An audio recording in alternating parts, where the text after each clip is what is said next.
আরাআইতুম লাউ আন্না নাহারাম বিবাবি আহাদিকুম, রে আমার সাহাবীরা, তোমরা আমাকে বলো, যদি তোমাদের কারো ঘরের সামনে একটা নদী থাকে, যদি তোমাদের কারো ঘরের সামনে, কারো বাড়ির সামনে একটা নদী থাকে, ইয়াগতাসিলু ফীহি কুল্লা ইয়াউমিন খামসান, যেই নদীর মধ্যে একজন ব্যক্তি, ওই বাড়িওয়ালা ঘরওয়ালা ব্যক্তিটা দৈনিক 5 বার গোসল করে।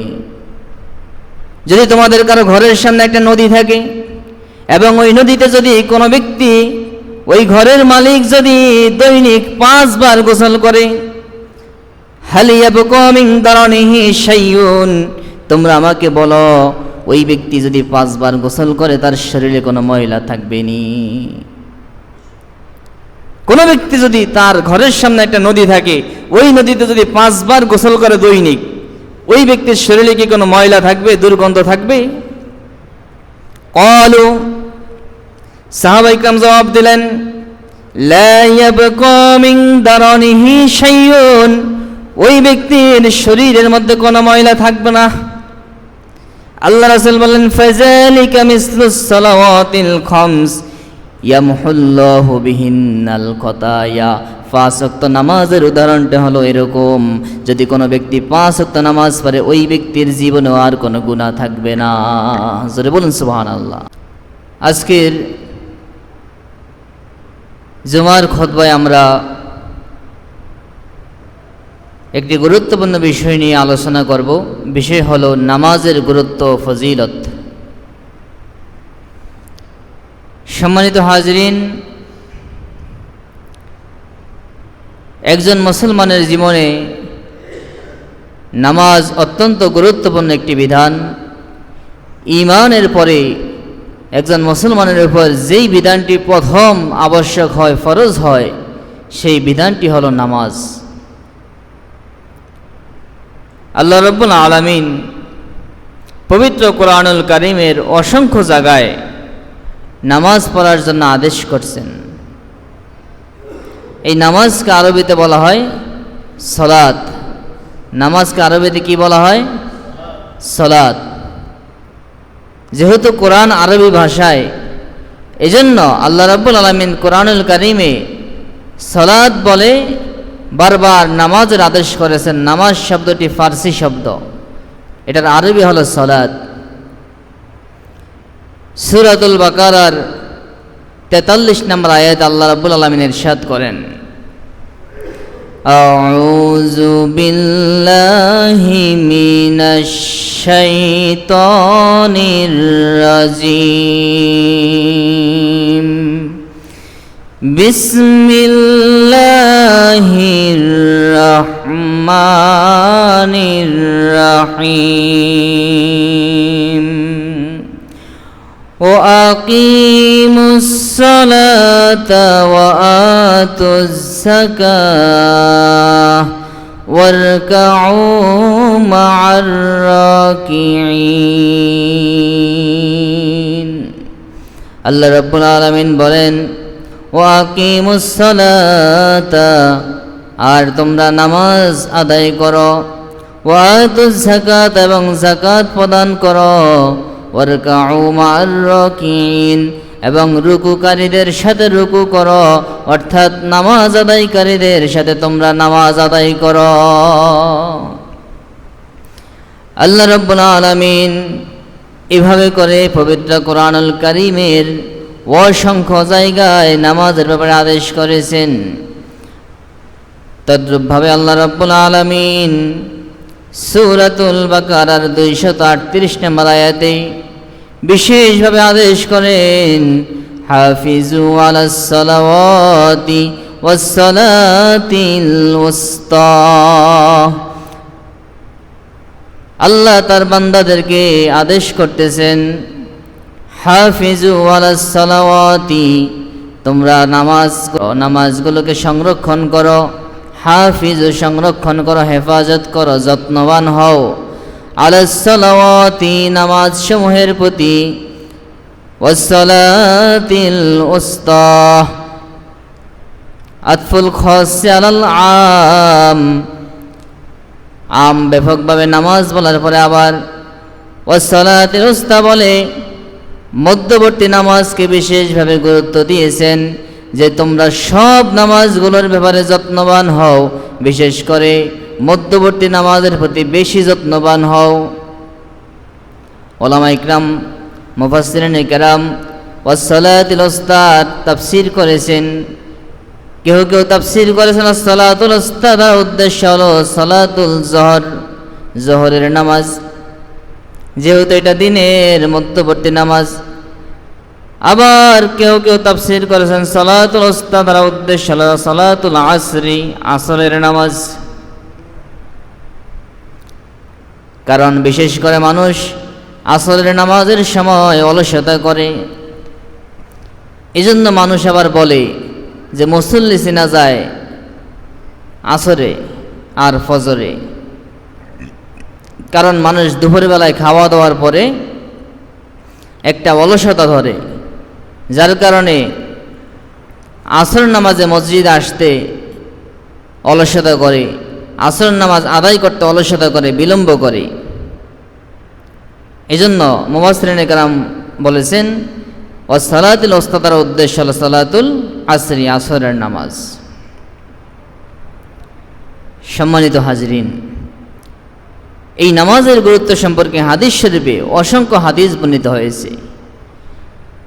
দুইটি হাদিস আমি উল্লেখ করছি। আন ইবনে মাসউদ রাদিয়াল্লাহু তাআলা আনহু قال سألت النبي صلى الله عليه وسلم, আল্লাহর নবীর সাহাবী হযরত আব্দুল্লাহ ইবনে মাসউদ রাদিয়াল্লাহু তাআলা আনহু থেকে বর্ণিত, তিনি বলেন আমি রাসূল পাক সাল্লাল্লাহু আলাইহি ওয়াসাল্লামকে জিজ্ঞাসা করেছি আইয়ুল আমালি আহাব্বু ইলাল্লাহ ইয়া রাসূলুল্লাহ ইয়া হাবিবাল্লাহ, আল্লাহ রাব্বুল আলামিনের নিকট কোন আমলটা সবচেয়ে প্রিয়, কোন আমলটা আমলসমূহের মধ্যে কোন আমলটা আল্লাহ রাব্বুল আলামিনের নিকট সবচেয়ে প্রিয়? ক্বালা as-সালাতু লিওয়াক্তিহা, এক নাম্বার আল্লাহর নিকট সবচেয়ে প্রিয় হলো ওয়াক্ত মতো সময় মতো নামাজ পড়া। নামাজ পড়া এটা আল্লাহ রাব্বুল আলামিনের নিকট সবচেয়ে প্রিয় কাজ, প্রিয় আমল। তিনি বলেন কুলতু সুম্মা আইয়ু, এরপরে জিজ্ঞাসা করলাম ইয়া রাসূলুল্লাহ ইয়া হাবিবাল্লাহ, নামাজের পরে কোন আমলটা আল্লাহ রাব্বুল আলামিনের নিকট সবচেয়ে প্রিয়? রাসূল পাক সাল্লাল্লাহু আলাইহি সাল্লাম বলেন বিররুল ওয়ালিদাইন, পিতামাতার সাথে সৎ আচরণ করা, পিতামাতার সাথে ভালো ব্যবহার করা। তিনি বলেন সুম্মা কুলতু সুম্মা আইয়ু, আমি জিজ্ঞাসা করলাম ইয়া রাসূলুল্লাহ ইয়া হাবিবাল্লাহ, এরপরে কোন আমলটা সবচেয়ে প্রিয়? রাসূল পাক সাল্লাল্লাহু আলাইহি সাল্লাম জবাব দিলেন ক্বালা আল জিহাদু ফি সাবিলিল্লাহ, আল্লাহর রাস্তায় জিহাদ করা এটা হলো সবচেয়ে প্রিয় আমল। তিনি বলেন নবীজি এগুলো আমাকে বলতেছেন হাদ্দাসানি বিহিন্না ওয়ালাউ ইস্তাজাতুহু লাজাদানি, আমি যদি আরো প্রশ্ন করতাম নবীজি আরো বেশি বেশি করে উত্তর দিতেন। এই হাদিস আল্লাহ নবী বলেছেন আল্লাহ রাব্বুল আলামিনের নিকট সবচেয়ে প্রিয় আমল হলো নামাজ পড়া। এজন্য নামাজ ইসলামের মধ্যে সবচেয়ে গুরুত্বপূর্ণ, ঈমানের পরে সবচেয়ে গুরুত্বপূর্ণ আমল হলো নামাজ। এবং অন্য হাদিসে আসছে আন জাবির রাদিয়াল্লাহু তাআলা আনহু قال قال رسول الله সাল্লাল্লাহু আলাইহি ওয়াসাল্লাম, আল্লাহর নবীর প্রিয় সাহাবী হযরত জাবির ইবনে আব্দুল্লাহ রাদিয়াল্লাহু তাআলা আনহু থেকে বর্ণিত, তিনি বলেন রাসূল পাক সাল্লাল্লাহু আলাইহি ওয়াসাল্লাম ইরশাদ করেন বাইনাল আবদি ওয়া বাইনাল কুফরি তারকুস সালাহ, বান্দা এবং কুফরের মাঝে যোগসূত্র হলো নামাজ ছেড়ে দেওয়া। জোরে বলেন নাউজুবিল্লাহ, আরো জোরে বলেন নাউজুবিল্লাহ। বান্দা এবং কুফরের মাঝে যোগসূত্র হলো নামাজ ছেড়ে দেওয়া। অর্থাৎ যে ব্যক্তি নামাজ পরিত্যাগ করে ঈমান আনার পরে যদি কোনো মুসলমান নামাজ ছেড়ে দেয়, ঈমান আনার পরে যদি কোনো মুসলমান নামাজ না পড়ে, ওই মুসলমানটা আস্তে আস্তে সে কুফরের দিকে চলে যায়। যদি এভাবে বারবার নামাজ ছেড়ে দিতে থাকে, এক পর্যায়ে ওই ব্যক্তিটা কাফের হয়ে যায়। যারা বলেন নাউজুবিল্লাহ। কি বলেন, সমাজে আসে না এরকম? নামাজ পড়ে না, যদি বলে এই নামাজ পড়ো না, কা কয় নামাজ পড়ো না কেন? তখন বলে নামাজ না পড়লে কি হইব, ঈমান ঠিক আছে। কি বলেন, এরকম কথা কয় কি না সমাজে? আবার অনেকে বলে নামাজ না পড়লে কি হবে, তোমার চেয়ে আমি ভালো। কি বলেন, এরকম কথা বলে কি না? এই জন্য হাদিসে বলেছে আল্লাহ রাসূল, বাইনাল আবদি ওয়া বাইনাল কুফরি তারকুস সালাহ, বান্দা এবং কুফরের মাঝে যোগসূত্র হলো নামাজ ছেড়ে দেওয়া। যখন ব্যক্তিরা নামাজ ছেড়ে দেয়, সে যখন অহংকার বশত বলতে থাকে নামাজ না পড়লে কি হবে, আমার ঈমান ঠিক আছে, এই কথা সে অহংকার বশত বলতে থাকে। এই কথা বলতে বলতে এক পর্যায়ে সে নামাজটাকে হেয় প্রতিপন্ন করে ফেলে, যার কারণে আল্লাহ রাব্বুল আলামিন ওই ব্যক্তির ঈমানটাকে উঠিয়ে নিয়ে ওই ব্যক্তিকে কুফরের মধ্যে নিমজ্জিত করেন। এজন্য সম্মানিত হাজরিন, ইসলামের মধ্যে নামাজ সবচেয়ে গুরুত্বপূর্ণ।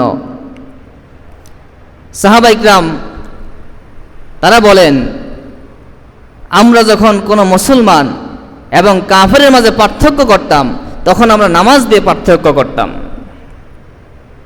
যদি কোনো ব্যক্তি নামাজ পড়ে, তাহলে বোঝা যেত লোকটা মুসলমান, আর নামাজ না পড়লে বুঝতাম ওই লোকটা কাফের বা মুনাফিক। এজন্য একজন মুসলমানের জন্য নামাজ বড় আলামত এবং নামাজ তার জন্য বড় ইবাদত। এজন্য সম্মানিত হাজরিন, ইসলামের মধ্যে নামাজের গুরুত্ব অপরিসীম।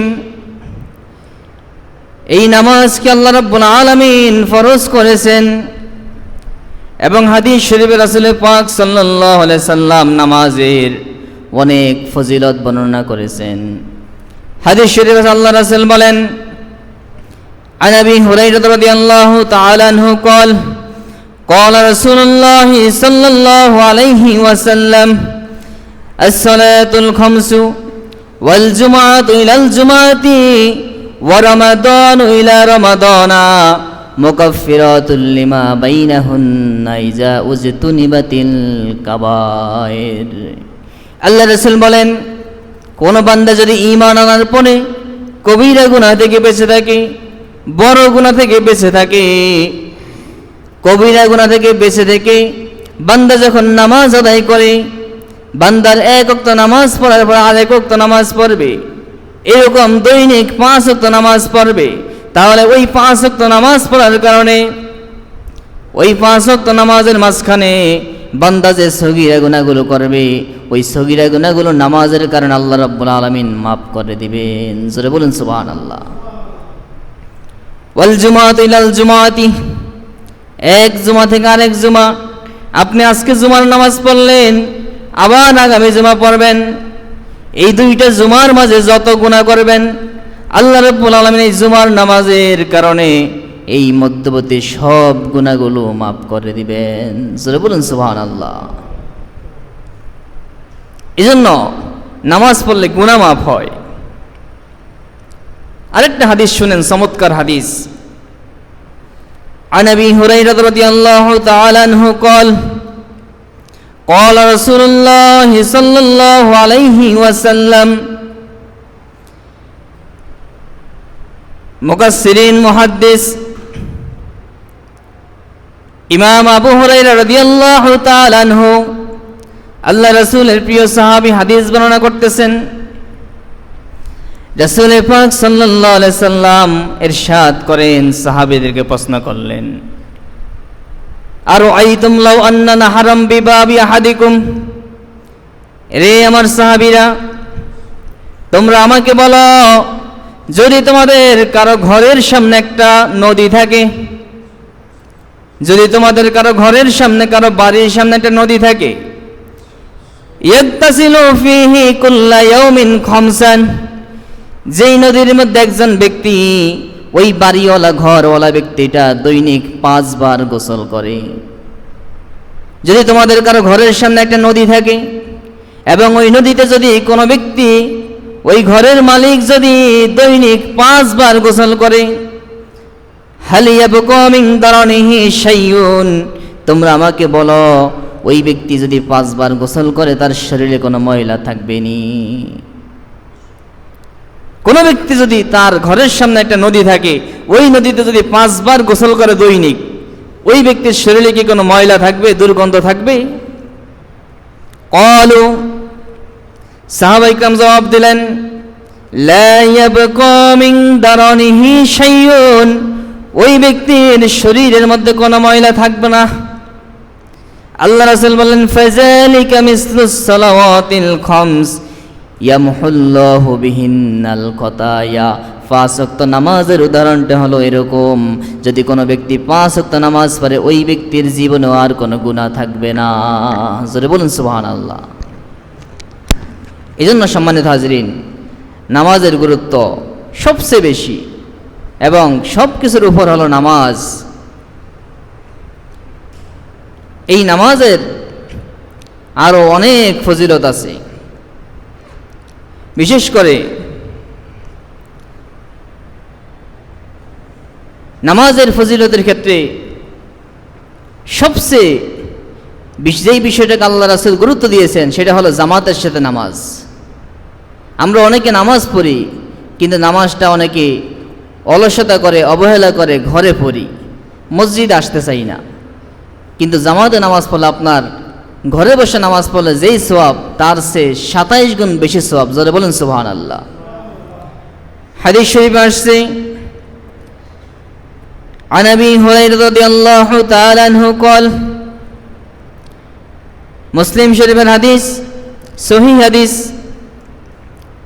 হযরত আবু হুরায়রা রাদিয়াল্লাহু তাআলা আনহু থেকে বর্ণিত, আন্না রাসূলুল্লাহ সাল্লাল্লাহু আলাইহি ওয়াসাল্লাম قال, রাসূল পাক সাল্লাল্লাহু আলাইহি ওয়াসাল্লাম ইরশাদ করেন, as-সালাতু বিল জামাআহ, সালাতুল জামাআতি, জামাতের সাথে নামাজ পড়া, আফদালু মিন সালাতিল ফাজরি বি27 দারাজাতান, একাকী নামাজ পড়া থেকে 27 গুণ বেশি সওয়াব। সরে বলুন সুবহানাল্লাহ। আপনি ঘরে বসে নামাজ পড়লেন, 1 গুণ সওয়াব। 1 রাকাত নামাজ পড়লেন, 1 রাকাত নামাজের 1 রাকাত সওয়াব। কিন্তু আপনি যদি মসজিদে এসে জামাতের সাথে নামাজ পড়েন, স্পষ্ট আল্লাহ রাসূলের হাদিস, সহিহ হাদিস, জামাতের সাথে 1 রাকাত নামাজ পড়লে আপনি 27 রাকাত নামাজের সওয়াব পাবেন। জোরে বলুন সুবহানাল্লাহ। শুধু তাই নয়, উলামায়ে কিরাম, মুহাদ্দিসিনে কিরাম হাদিসের শারাহগুলোতে উল্লেখ করেছেন, জামাতে আসার কারণে, মুসল্লিদের তাকওয়া পরহেজগারির কারণে, ইমামের তাকওয়া পরহেজগারির কারণে ওই নামাজের সওয়াবটা 27 গুণ থেকে 500 গুণ পর্যন্ত বৃদ্ধি পায়। জোরে বলুন সুবহানাল্লাহ। এজন্য জামাতকে গুরুত্ব দিতে হবে, নামাজ পড়তে হবে গুরুত্ব দিয়ে, এবং জামাতকে গুরুত্ব দিতে হবে, মসজিদে আসতে হবে। আফসোসের বিষয়, 5 ওয়াক্ত নামাজ মসজিদে না পড়ে, অবহেলা করে। এমনকি জুমার নামাজের দিন, সপ্তাহে একটা দিন, যেই দিনটা গরিবের জন্য আল্লাহ রাসূল ঘোষণা করছেন, এই দিনটা হজের দিন। যদি কোনো ব্যক্তি পবিত্র হয়ে, বাড়ি থেকে পাক পবিত্র হয়ে ওযু ইস্তেঞ্জা করে, মসজিদে এসে সুন্দরভাবে জুমার নামাজটা আদায় করে এবং ধীরস্থিরতার সাথে নামাজগুলো আদায় করে যেতে পারে, স্পষ্ট ঘোষণা, আল্লাহ রাসূলের ঘোষণা। হাদিস শরীফে আল্লাহ রাসূল ঘোষণা করেছেন, ওই ব্যক্তিটা একটা কবুল হজের সওয়াব নিয়ে ফিরে যাবে মসজিদ থেকে। জোরে বলুন সুবহানাল্লাহ। আপনি লক্ষ লক্ষ কোটি কোটি টাকা খরচ করে ভিআইপি থেকে ভিআইপি অবস্থানে হজ করলেন, আপনার ওই হজটা কবুল হয়েছে কিনা কোনো গ্যারান্টি নাই। কিন্তু আপনি যদি আপনার বাড়ি থেকে ওযু ইস্তেঞ্জা করে পবিত্র হয়ে, পবিত্র পোশাকে মসজিদে এসে সুন্দরভাবে জুমার নামাজটা আদায় করতে পারেন, আল্লাহ রাসূলের ঘোষণা, আপনি একটা কবুল হজের সওয়াব পেয়ে যাবেন। এজন্য সম্মানিত হাজিরিন, আমাদেরকে জামাতকে গুরুত্ব দিতে হবে। স্পষ্ট হাদিস আল্লাহ রাসূল বলছেন, সেই রাসূলের জামানায়, যেই জামানায় সাহাবায়ে কিরাম এমন ছিলেন, মাথার চুল কাটতেছে, অর্ধেক চুল কাটা হয়েছে, আজান দিয়েছে, আজান শুনেছে, চুল কাটা বাদ দিয়ে নাফিত মসজিদে হাজির, ওই চুল কাটনেওয়ালা ব্যক্তিও মসজিদে হাজির। বলুন সুবহানাল্লাহ।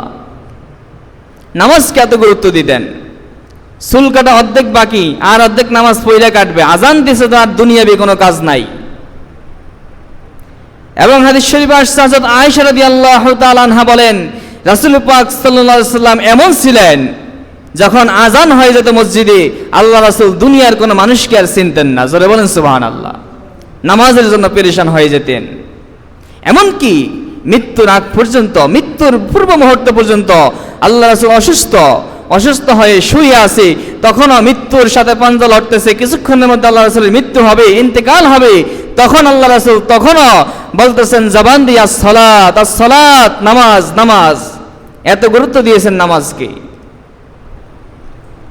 সেই জামানায় রাসূল পাক সাল্লাল্লাহু আলাইহি ওয়াসাল্লাম একটা হাদিস বলেছেন, এমন একটা বাক্য বলেছেন, যেই বাক্যটা কিয়ামত পর্যন্ত প্রত্যেকটা মুসলমানের জন্য একটা ভয়ের কারণ এবং সতর্কতার বিষয়। আল্লাহ রাসূল বলেন, যদি আমি পড়তাম, আমার মনে হয়, আমার ইচ্ছা হয়, আমি নবীর কাছে ইচ্ছা জাগে, আমি মসজিদে একজনকে ইমামের দায়িত্ব দিয়ে দেই, মসজিদে আমার জায়গায় একজনকে ইমামের দায়িত্ব দেই, সে নামাজ পড়াবে, আর আমি এলাকায় এলাকায় বাড়িতে বাড়িতে ঘুরে ঘুরে যেই ঘরের মুসল্লিগুলা মসজিদে না আসে, ওই ঘরগুলোকে আগুন দিয়ে জ্বালিয়ে দেই। যারা বলেন নাউজুবিল্লাহ। আল্লাহ রাসূল বলতেছেন, যদি ওই ঘরগুলাতে নারী এবং শিশু না থাকতো, যেই ঘরের মুসল্লিরা মসজিদে জামাতে না আসে, ওই ঘরে যদি নারী এবং শিশু না থাকতো, আল্লাহ রাসূল বলেন, আমার ইচ্ছা হয় আমি তাহলে ওই ঘরগুলোকে জ্বালিয়ে দেই, একজনকে ইমামের দায়িত্ব দিয়ে আমি ওই নামাজের সময় ঘুরে ঘুরে ওই ঘরগুলোকে আগুন দিয়ে জ্বালিয়ে দেই। জোরে বলেন নাউজুবিল্লাহ। এই জন্য মুসলমান, আমরা নবীর উম্মত দাবি করি, আমরা নবীকে মহাব্বত করি, নবীকে ভালোবাসি, কিন্তু নবীর বিধান মানি না। নবী কোনটার জন্য জীবনে এতগুলো জিহাদ করলেন? জীবনে প্রায় 100টা জিহাদ করছেন নবীর জীবনে। প্রায় 33টা জিহাদের মধ্যে আল্লাহর নবী স্বয়ং উপস্থিত ছিলেন। উহুদের ময়দানে আল্লাহর নবীর দান শহীদ হলো। তায়েফে আল্লাহর নবী রক্তাক্ত হলেন। এই যে রাসূল পাক সাল্লাল্লাহু আলাইহি ওয়াসাল্লাম জীবনে এতগুলো কষ্ট করলেন, কিসের জন্য করলেন? এই নামাজ কায়েমের জন্য, দিন কায়েমের জন্য আল্লাহ রাসূল জীবনে এই কষ্ট করছেন। আজকে সেই নবীর উম্মত হয়ে আমরা নবীর ব্যথা বুঝতেছি না। আমরা আবার মুখে বলি মুসলমান হয়ে যে নামাজ না পড়লে আমাদের ঈমান ঠিক আছে। জোরে বলুন নাউজুবিল্লাহ। এরকম কথা কোনো মুসলমান বলতে পারে না। নামাজ না পড়লে ঈমান ঠিক আছে, এরকম কথা এটা কোনো মুসলমানের হতে পারে না। আপনি অবাক হবেন, রাসূল পাক সাল্লাল্লাহু আলাইহি সাল্লাম স্পষ্ট ঘোষণা করেছেন, এক ব্যক্তি এসে নবীজিকে এভাবে একটা দোয়া চাইছেন। আল্লাহর নবীর একজন সাহাবী রাত্রিবেলায় রাসূল পাক সাল্লাল্লাহু আলাইহি সাল্লাম ইস্তেনজায় গেছেন, তিনি নবীজির ওযুর পানি এনে দিলেন, ওযুর পানি আগিয়ে দিলেন। রাসূল পাক সাল্লাল্লাহু আলাইহি সাল্লাম ওই পানি দিয়ে ওযু করলেন। ওযু করে সাহাবীকে জিজ্ঞাসা করলেন, রে সাহাবী, তুমি আমার ওযুর পানি আগিয়ে দিয়েছো, আমি তোমার পানি দিয়ে ওযু করেছি, আমি তাহাজ্জুদের নামাজে দাঁড়িয়ে গেলাম, তাহাজ্জুদের নামাজ পড়লাম, এবার তোমার কাছে আমি বলি, তুমি আমার কাছে কিছু চাও, তুমি এর বিনিময়ে কি চাও? নবী সাহাবীকে বলতেছে, তুমি যে আমার এই খেদমতটা করলা, এর বিনিময়ে কি চাও? আমরা হইলে তো বলতাম যে আমার একটা বাড়ি লাগবে, 5 লক্ষ টাকা লাগবে, একটা গাড়ি লাগবে। কিন্তু সাহাবীর মনের আগ্রহ কি, আকাঙ্ক্ষা কি? ওই সাহাবী আল্লাহ রাসূলকে বললেন, ইয়া রাসূলুল্লাহ, ইয়া হাবিবাল্লাহ, আমি দুনিয়ার কিছু চাই না, আমি আপনার কাছে চাই একটা জিনিস, সেটা হলো আমি যেন জান্নাতে আপনার সাথে হয়ে থাকি। যারা বলেন সুবহানাল্লাহ। সাহাবী বললেন, ইয়া রাসূলুল্লাহ, আমি দুনিয়ার কিছু চাই না, আমি এর বিনিময়ে চাই আমি যেন জান্নাতে আপনার সাথে থাকতে পারি। আপনি যেই কক্ষে, জান্নাতের যেই কামরা আপনি থাকবেন, আমি যেন সেই কামরায় থাকতে পারি। আল্লাহ রাসূল বললেন, এ সাহাবী, যদি তুমি তাই চাও তাহলে আমার পরামর্শ হলো তুমি বেশি বেশি করে সেজদা করো, বেশি বেশি করে নামাজ পড়ো। যদি বেশি বেশি করে সেজদা করতে পারো, নামাজ পড়তে পারো, তাহলে জান্নাতে তুমি আমার সাথী হয়ে যাবা। যারা বলুন সুবহানাল্লাহ। এজন্য আল্লাহ নবীর সাথী হইতে হলো, মোহাব্বত পেতে হলো, ভালোবাসা পেতে হলো আমাদেরকে কি করতে হবে? নামাজ পড়তে হবে। আজকে এই পৃথিবী, বিশেষ করে আমাদের বাংলাদেশে এমন কিছু ভণ্ড আছে, এমন কিছু লোক আছে যারা পীর দাবি করে, কিন্তু তারা এরকম কিছু উদ্ভট কথা বলে যে নামাজ লাগবে না, আমার অন্তর ঠিক আছে, সে নবীর আশেক, নবীকে মোহাব্বত করে, নামাজ লাগবে না, বলে যে অন্তরের নামাজ বড় নামাজ, কলবের নামাজ বড় নামাজ। কি বলেন, এরকম বলে কিনা? এরা সব ভণ্ড। ইসলামিক শরীয়তে এদের কোনো স্থান নাই। অন্তরের নামাজ বড় নামাজ কোনো কথা নাই। যেখানে আল্লাহ রাসূল স্বয়ং বললেন, তুমি আমার ভালোবাসা পেতে চাইলে, আমার সাথে জান্নাতে পেতে চাইলে তুমি বেশি বেশি নামাজ পড়ো। আর এরা আবার নতুন আশেক রাসূল হয়ে গেছে, যে এরা বলে নবীকে ভালোবাসি, আমি নবীর আশেক, আমার নামাজ লাগবে না, নামাজ লাগে না, নামাজ পড়ে না, বিড়ি খায়, গাঞ্জা খায়, সিগারেট খায়, এরকম মদ জুয়া এগুলো নিয়ে মত্ত থাকে, আর বলে আমি নবীর আশেক, বড় বড় রসুল রাখি, আর মিলাদ কিয়াম করে, এতেই তারা নবীর আশেক হয়ে গেছে, এরা বড় সুন্নি হয়ে গেছে। শুধুমাত্র মিলাদ কিয়াম করে, তাদের সুন্নিয়াতের মাপকাঠি হলো মিলাদ কিয়াম। না ভাই, আগে শরীয়তের আমল। যদি এখানে আমার কথাগুলোতে শুনে কেউ কষ্ট পেয়ে থাকেন, ওই সমস্ত ভণ্ডদের যদি কোনো অনুসারী বা ভক্ত এখানে থেকে থাকেন, তাহলে আমি আপনাকে বলবো যে আপনারা শরীয়তের বিচারে তাদেরকে বিচার করবেন। শুধুমাত্র আবেগ দিয়ে ইসলাম না, ইসলাম হলো জানার নাম। আপনাকে জানতে হবে, ইসলামকে আপনার অনুসরণ করতে হবে। শুধুমাত্র মুখে আপনি ইসলাম বললেন আর মুখে বললেন আমি নবীর আশেক, না, এতে আপনি আশেক হতে পারবেন না, এতে আপনি নবীর উম্মত হতে পারবেন না। এজন্য সম্মানিত হাজরিন, আমরা নিজেরা নামাজ পড়ব এবং আমাদের সন্তানদেরকে নামাজ পড়ার আদেশ করতে হবে। আমার পরে যারা নামাজ পড়বে, ইসলাম কায়েম করবে, এরকম জাতি, এরকম প্রজন্ম আমার পরে আমি তৈরি করে যেতে হবে। আমি আজকে মসজিদে এসে নামাজ পড়লাম, আমার পরে আমি যখন মৃত্যুবরণ করব, তখন আমার পরে এই মসজিদের মুসল্লি হবে আমার ছেলে। কি বলেন, আমরা চাই কিনা এটা? আমার ছেলে, আমার চাচা ভাতিজা অথবা আমার ভাগিনা, আমার পাড়া প্রতিবেশী, তারাই মসজিদের মুসল্লি হবে। আমার পরে আমি মসজিদের মুসল্লি তৈরি করে যেতে হবে। স্পষ্ট হাদিস, রাসূল পাক সাল্লাল্লাহু আলাইহি ওয়াসাল্লাম ইরশাদ করেছেন, মুরু আওলাদাকুম বিসসালাত, তোমরা তোমাদের সন্তানদেরকে নামাজের আদেশ করো। স্পষ্ট হাদিস, আল্লাহ রাসূল বলছেন, মুরু আওলাদাকুম বিসসালাত, মুরু আওলাদাকুম বিসসালাত ওহুম আবনাউ সাবআ সিনিন, তোমাদের সন্তানরা যখন 7 বছর বয়সে পৌঁছে, তখন তোমরা তোমাদের সন্তানদেরকে নামাজের আদেশ করো। তখন তাদেরকে মসজিদে নিয়ে যাও, জামাতে শরীক করো, নামাজের আদেশ করো। ওয়াদরিবুহুম ওহুম আবনাউ 10 সানা, আর যখন তাদের বয়স 10 বছর হয়ে যাবে, তখন তাদেরকে নামাজ পড়তে বললে যদি নামাজ না পড়ে, তাহলে নামাজের কারণে তাদেরকে তোমরা মারো। 7 বছর হলে আদেশ করো, ভালোভাবে বুঝিয়ে শুনে নিয়ে আসো। আর যদি 10 বছর হয়ে যায়, এরপরে যদি তোমার ছেলে নামাজ না পড়ে, আল্লাহ রাসূলের হাদিস, তাহলে অদ্রিবুহুম, তোমরা তাদেরকে আঘাত করো, মারো। নামাজের জন্য মারতে হবে, এটা আল্লাহ রাসূলের হাদিস। সে আপনার ঘরে খাইবে, আপনার ঘরে ঘুমাইবে, আর সে নামাজ পড়বে না, উদাসীনভাবে চলবে, আর আপনি বাবা হয়ে এগুলো দেখবেন না, আপনি পাক্কা মুসলমান হতে পারবেন না। আপনি আপনার ছেলেকে নিয়ে জাহান্নামে চলে যাবেন। স্পষ্ট কোরআনের আয়াত, সন্তানরা সেদিন যখন জাহান্নামে হবে, আল্লাহকে বলবে, আল্লাহ আপনি আগে আমার মা বাবাদেরকে ডাকেন। এই মা বাবা আমাদেরকে নামাজের প্রতি ডাকে নাই, ইসলামের প্রতি আহ্বান করে নাই। আমরা তাদেরকে পিষ্ট করে, তাদের গায়ের উপর দিয়ে পাড়া দিয়ে দিয়ে, তাদেরকে মাটির সাথে ধুলার সাথে মিশিয়ে দিয়ে, এরপরে আমরা তাদের উপর দিয়ে জাহান্নামে যাব। জোরে বলেন নাউজুবিল্লাহ। সন্তান সেদিন দাবি করবে যে সন্তানকে আপনি মহব্বত করে ফজরের সময় জাগান না, আরে এখন তো রাত্র ছোট, ঘুম হয় না। কি বলেন, এরকম হয় কি না? যে ছেলেটা ঘুমাইছে, মোবাইল টোবাইল দেখে রাত্রে 1টা বাজে, এখন তো সব এই মোবাইল পার্টি, 1টা 2টার আগে ঘুমায় না, সারা রাত্র মোবাইল দেখে। এরপরে 4টা 4:30টার দিকে ফজরের আজান দিয়ে দেয়, জামাত 4:50 বা 5টায় জামাত শুরু হয়, মাত্র 2 ঘন্টা 3 ঘন্টা ঘুমাইতে পারে। তখন আদর করে মা বাবা বলে, আরে ছেলেটাকে জাগাইও না, কতক্ষণ ঘুমাইলো, রাত্র ছোট। আবার শীতকালে জাগায় না, কই শীতের মধ্যে কষ্ট করবে। এই যে আপনি আজকে মহব্বত করতেছেন, কিয়ামতের দিন ওই ছেলেই আপনাকে আল্লাহর দরবারে আসামির কাঠগড়ায় দাঁড়া করাবে। স্পষ্ট আল্লাহ রাসূলের হাদিস।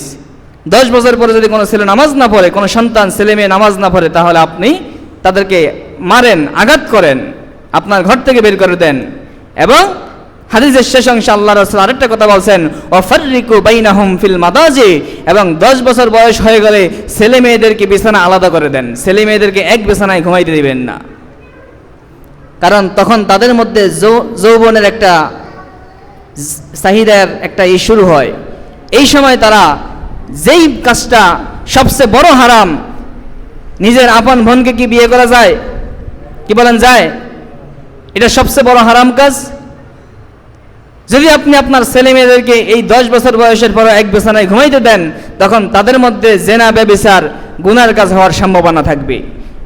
এই জন্য আল্লাহ রাসূল আগে থেকে সতর্ক করে দিয়েছেন, ওয়াফাররিকু বাইনাহুম ফিল মাদাজি, যখন 10 বছর বয়স হয়ে যাবে তখন তোমরা তাদের বিছানাকে আলাদা করে দাও, ছেলে মেয়েদেরকে আর এক বিছানায় ঘুমাইতে দিবা না। মেয়েরা ভিন্ন বিছানায় ঘুমাবে, ছেলেরা ভিন্ন বিছানায় ঘুমাবে, এমনকি মা বাবার সাথে ঘুমাইতে দিবা না। কারণ শয়তান তো আর বসে নাই। এদেশে এমন রেকর্ড আছে কি না যে বাবার দ্বারা মেয়ে দর্শিত হয়েছে? কি বলেন, নাই? আপনারা পান নাই পত্রিকাগুলোয়? কোনোভাবে যদি শয়তানের ওয়াসওয়াসায় বাবা যদি মেয়েটার গায়ে কোনোভাবে খারাপ কুমন্ত্রণা নিয়ে যদি একবার হাত দেয়, ওই বাবার স্ত্রীও তালাক, আর মেয়ের সাথে তার সম্পর্ক ছিন্ন, বড় ধরনের সে গুনাহগার হবে। আবার মা যদি একই কাজ করে তাহলে মাও ঠিক তদ্রূপ গুনাহগার হবে। এজন্য আল্লাহ রাসূল আগেই সতর্ক করে দিয়েছেন, যখন 10 বছর হয়ে যায় তখন তোমাদের দায়িত্ব 2টা। 1 নাম্বার, নামাজ না পড়লে সন্তানদেরকে আঘাত করবা, মারবা, আর 2 নাম্বার কাজ হলো তাদেরকে বিছানা থেকে আলাদা করে দিবা। যাই হোক, সম্মানিত হাজরিন, নামাজ ইসলামের মধ্যে সবচেয়ে গুরুত্বপূর্ণ বিষয়। ঈমানের পরে সবচেয়ে গুরুত্বপূর্ণ বিষয় কি বলেন? নামাজ। এই নামাজের মধ্যে আবার সবচেয়ে গুরুত্বপূর্ণ হলো জুমার নামাজ। ধরে বলেন, কোন নামাজ? 5 ওয়াক্ত নামাজের মধ্যে সবচেয়ে গুরুত্বপূর্ণ কোন নামাজ? জুমার নামাজ। এই জন্য আমাদেরকে 5 ওয়াক্ত নামাজ, জুমার নামাজ এগুলোকে গুরুত্ব দিতে হবে। নিজে আদায় করব, আমার সন্তান সন্ততি আত্মীয় স্বজন সবাইকে নিয়ে আদায় করব, মসজিদে এসে জামাতের সাথে আদায় করব। আল্লাহ আমাদের সকলকে তৌফিক দান করুক, কবুল করুক, বলেন আমিন সুম্মা আমিন। ওয়া আখিরু দাওয়ানা আলহামদুলিল্লাহি রাব্বিল আলামিন। আসসালামু